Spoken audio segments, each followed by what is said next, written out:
On va leur rappeler, c'est pas vous qui êtes indigne, c'est votre situation qui est indigne, c'est la société dans laquelle on vit qui est indigne. Avec Fanny, on part en maraude, c'est-à-dire qu'on va aller rentrer dans la gare et voir les personnes sans abri qui dorment ou qui sont pendant la journée en train de faire la manche. On va aller juste voir comment ils vont aujourd'hui, voir s'ils ont besoin d'aide au niveau de leur santé. Certaines personnes, on les connaît, d'autres pas, et donc on va rentrer en contact.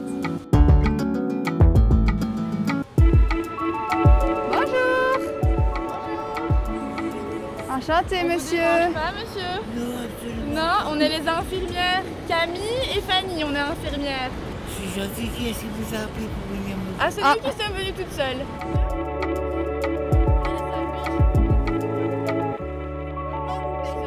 Avec Fanny, on s'est rendu compte durant nos stages, durant nos premières années de travail, qu'il y avait un manque au niveau de la santé pour les personnes sans abri à Liège et qu'il n'y avait pas de personnel médical en rue.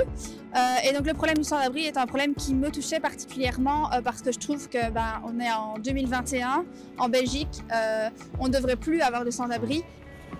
Est-ce que vous dormez ici?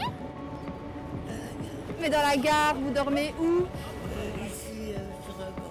Votre santé, ça va comment? Moyen? Vous avez l'air d'avoir froid? Vous tremblez?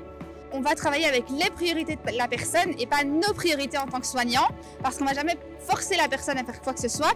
Donc ça va être au fil de discussion, de lui expliquer, écoute, moi je suis quand même inquiet par rapport à ta santé, je suis inquiet par rapport à ton hygiène, etc. On marche un peu sur des œufs parfois, mais au fur et à mesure on y arrive et la personne un jour va avoir un déclic qui va dire, ah bah ok, aujourd'hui c'est mon jour, aujourd'hui je les suis et je vais me soigner. Ça va revenir. On regarde beaucoup devant chaque quai, il y a les petits renfoncements et donc c'est les endroits où ils se mettent parce qu'ils sont à l'abri du vent. Je ne fais pas mal de gueule. Je parle bien. Ça va? J'appelle vendredi matin à la maison médicale du Laveu et je reviens ici avec Fanny la semaine prochaine pour vous dire quand est votre rendez-vous. Il faut bien se douter que des personnes qui vivent en rue, la santé psychologique est très fragile. Ce sont des personnes qui sont très vulnérables et donc qui ont aussi énormément besoin d'écoute simplement. Généralement, on passe tous à côté d'eux en leur jetant à peine un regard et donc juste cette oreille attentive et cette écoute est hyper importante. Et pour nous, écouter est un soin. Prenez soin de vous. Oui. À la semaine prochaine. Je crois qu'il est à l'abri, mais je peux me renseigner et te dire quoi. Vivre ensemble, cela n'est plus possible.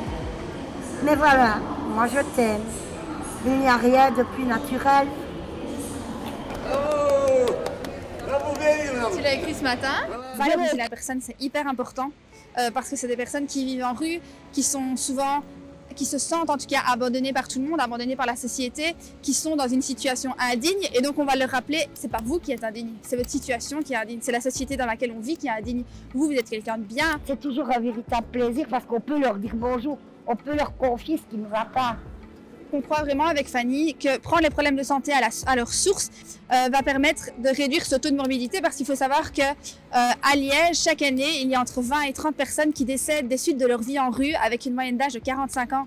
Donc je ne sais pas si on s'en rend compte, mais 45 ans et 20 à 30 personnes qui décèdent chaque année. Pour moi et pour Fanny, c'est un chiffre qui est inadmissible.